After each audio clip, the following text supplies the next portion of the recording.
Why would two modern places, Europe and the US, look at the same ingredient and come to totally different answers? Because Europe plays defense.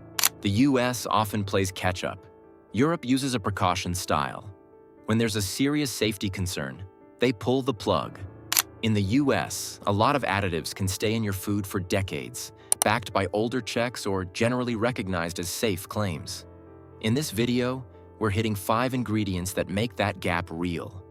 And I'll show you the simple label reading moves that cut your exposure fast. Number 1, potassium bromate. You grab a soft loaf or a warm bagel and you think, basic food, right? Here's the truth. Some of that big, puffy rise can come from potassium bromate, a dough additive that acts like a booster shot for flour. And here's the kicker. Europe mostly said no to it, but in the US, it can still show up in baked goods. The whole idea is that bromate is supposed to change during baking, so you're trusting every oven, every batch, every rushed line to finish the job and not leave traces behind. What does it do for the baker? It tightens the dough so it snaps back, holds onto gas better, and rises higher. That means taller bread, smoother crust, and fewer bad loaves that don't look perfect. It's not there because you asked for it. It's there because factories want speed, volume, and the same look every time. The problem is the safety track record. Animal studies raised cancer signals. Lab work has flagged DNA damage concerns. And even if most of it turns into bromide, residual bromate can stay in the final bread when baking isn't spot on. So your move is simple. Scan labels for the exact words potassium bromate. Then grab products that say unbromated flour, or that use enzymes or ascorbic acid instead. If you're older or you eat bread every day, this one swap cuts a steady exposure fast. Number 2, titanium dioxide. Next up is titanium dioxide, the stuff behind that almost fake-looking bright white in candy shells, frosting, and even some sauces. It's there for color, not taste, not nutrition, just looks. And here's the kicker. Europe banned it because regulators couldn't rule out a DNA damage risk. In the US, it's still allowed, which tells you the rule books don't move the same way when there's a big question mark. Here's the truth. This isn't like salt or sugar where your body knows what to do with it. Titanium dioxide is a pigment, basically a fine powder meant to make things look clean and premium. But in food, you're not painting a wall. You're eating tiny particles over and over, and the big worry is how the smallest ones act inside you. The key word is genotoxicity. That just means it can damage genetic material in cells. EU officials leaned on the precaution idea. If you can't rule that risk out, you pull it. Other groups disagree.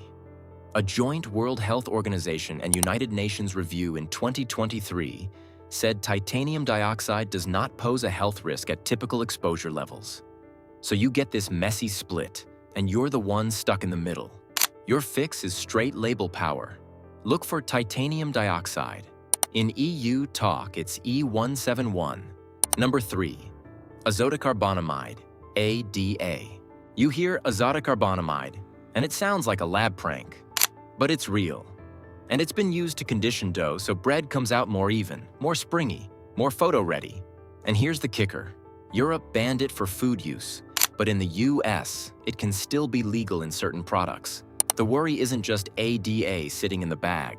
It's what it can turn into when you heat it and push it through a fast bake. Here's the truth about why big bakeries like it. A DA helps dough act the same on a huge line, hour after hour, even when the flour changes. Less sticking, better lift, fewer ugly batches that get tossed. That saves time and money, and it keeps the buns looking identical in every store. Now the safety thread. When ADA breaks down, it can form byproducts like semicarbazide and urethane. Semicarbazide is generally not seen as a major human risk, but urethane is a recognized carcinogen. So you're buying a simple bun, and you're getting a side of, hope the chemistry stays clean. Your move is easy. If you see azotocarbonamide on the label, put it back. Grab brands that say no dough conditioners, or just pick the shortest ingredient list you can scan in 5 seconds. Bottom line, it's not there for you. It's there for the assembly line, daily. Number 4, propylparaben. Propylparaben sounds like a throwaway preservative because it is. It's used to slow mold and bacteria, so certain foods can sit around longer and still look fine when you open them. Here's the kicker. Europe tightened the rules on parabens because of endocrine concerns. That means hormone trouble. These chemicals can act like weak hormone mimics in your body, and Europe chose to cut exposure. The US has moved a lot slower to treat that as a food problem. Here's the truth about why that matters. Hormones aren't just sex hormones. They help run sleep, mood, hunger, and a lot of the stuff you feel as you age. So when a preservative is flagged for hormone-like activity, that's not some nerd detail. If you eat the same packaged foods day after day, the exposure can be steady, and the risk logic is simple. Even when an effect is weak, low doses add up when the contact is daily. Lab animal testing has linked propylparaben to endocrine disruption and reproductive issues, which is why regulators took it seriously. In the US, the FDA's last meaningful safety review of propylparaben was in 1977. Europe rechecked food additives starting in 2008 and banned it in food. California has also moved, banning propylparaben from food sold and made in the state starting January 1st, 2024. Your move is label first. Look for propylparaben. Also, train your eyes to spot other parabens like methylparaben and ethylparaben. Then swap to fresher options, or brands that lean on cold storage, tight packaging, or simpler recipes. Number 5. Brominated vegetable oil, BVO. You think citrus soda is just sugar and bubbles. But for years, some of those drinks used brominated vegetable oil, or BVO, to keep the flavor oils from floating up and making that weird ring at the top. And here's the kicker. Europe banned BVO for decades because of worries about bromine building up in the body. The US kept it in the mix, and that's the time bomb part. A chemical can hang around in your cart until new data, pressure, and ugly headlines finally force a move. Here's the truth about what BVO does. It makes the citrus oil heavier, so it stays blended instead of separating. It's not there to taste better. It's there so every bottle looks the same when you crack it open, like the drink is perfect and stable.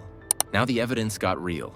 The FDA banned BVO in 2024 after studies done with the National Institutes of Health pointed to potential bad effects in humans. Past rodent work also linked BVO to brain and nerve issues, plus thyroid, heart, and liver effects, and even developmental and behavior concerns. The FDA gave companies until August 2, 2025 to fix labels and formulas. Your fast win is easy. Check citrus-flavored drinks for brominated vegetable oil. If you see it, skip it. Pick drinks using safer emulsifiers like ester gum, or just do sparkling water plus a splash of juice. Bottom line, if it needs a deadline to leave, don't be the one finishing it.